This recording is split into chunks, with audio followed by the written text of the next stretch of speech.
Some people say this bike is sluggish, but I say she is linear.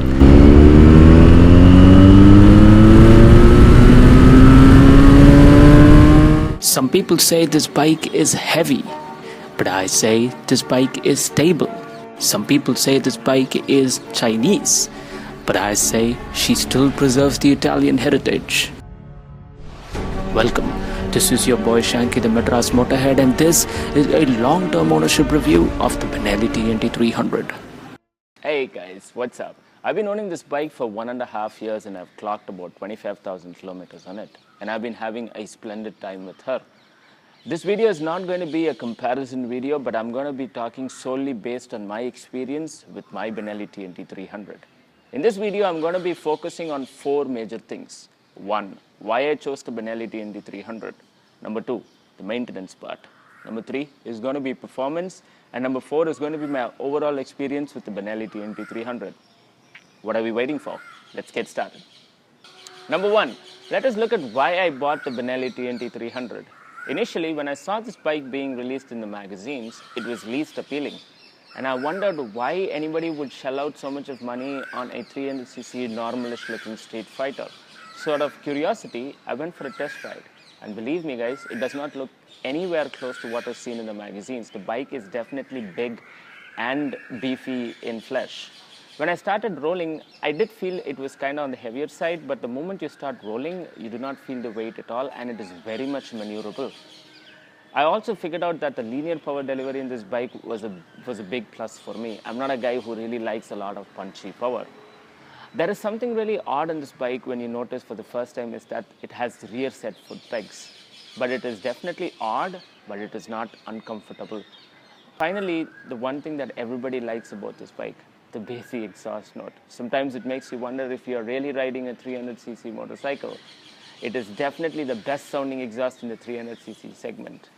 So the seating posture, the linear power delivery, and the bassy exhaust got me sold.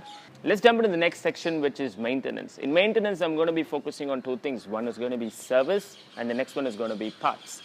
Okay, now let's look at service. As we all know, the service is at 4,000 kilometers or 4 months, whichever comes earlier, and it costs you somewhere between 6,000 to 7,000 rupees. This is higher for a 300cc bike. Using full synthetic oil and then changing the oil at every 4,000 kilometers is definitely an overkill, and it will last for a few thousand kilometers more. You can postpone your service interval, but that is going to void your warranty, so keep an eye on that.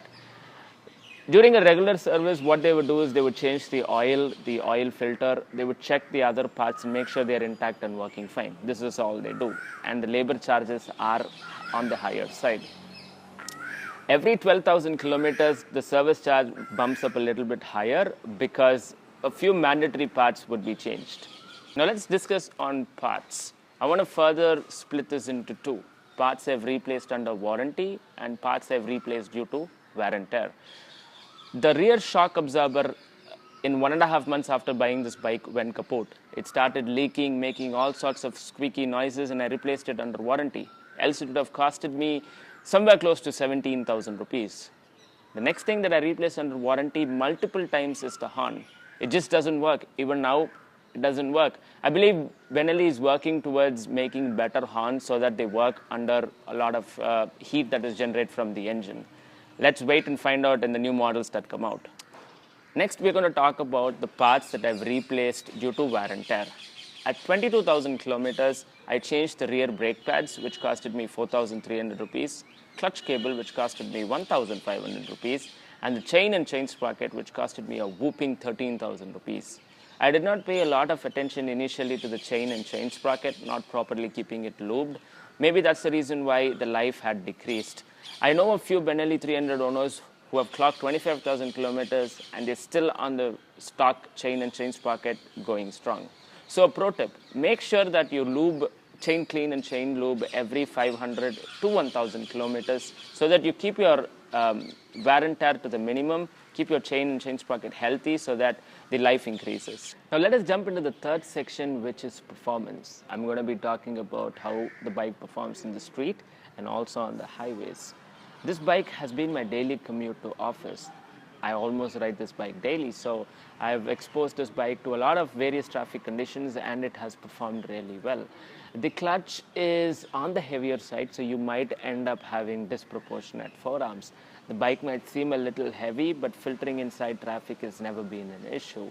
Riding in the first few gears is also comfortable. It does not have that jerky or snappy feel thanks to the lower end torque.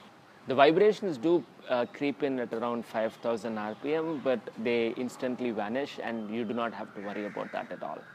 Highways is where this bike is supposed to be. Now let us take a deeper look into its characteristics. The seating posture is upright and uber comfortable for long rides. The seat is medium. It is neither soft nor hard. So I've done about 250 kilometers without stopping, and after that it becomes unbearable. And please give your bum a break. The engine is a complete gem. I generally cruise at around 100, between 100 and 120, and the engine feels really relaxed and it works out to be very economical as well. This bike is equipped with dual discs in front and they are not ABS equipped. A lot of people had complained over the fact that the bite is very less, but just like how you brake in your engine, you also need to season the brakes. For the first 100 to 200 kilometers, I did feel the bite was very less, but then after seasoning, they're just phenomenal. Be it progressive braking or panic braking, they do a phenomenal job. The lifespan is also long, but I know this depends on the usage. I changed my rear brake pad at 22,000 kilometers and my front brake pads are still stock.